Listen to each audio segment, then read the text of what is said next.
in a moment and at the moment. These are two very commonly used expressions, but they create confusion as well. So, when to use in a moment and when to use at the moment, let's see some examples. I will call you in a moment. It means I will call you very soon. Or he will be there in a moment.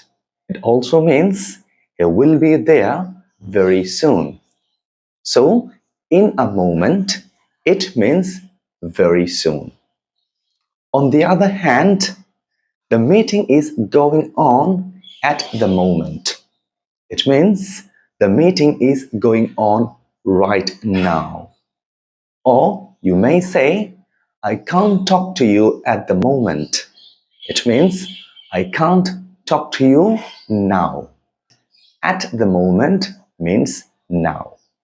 Happy learning everyone. Allah Hafiz.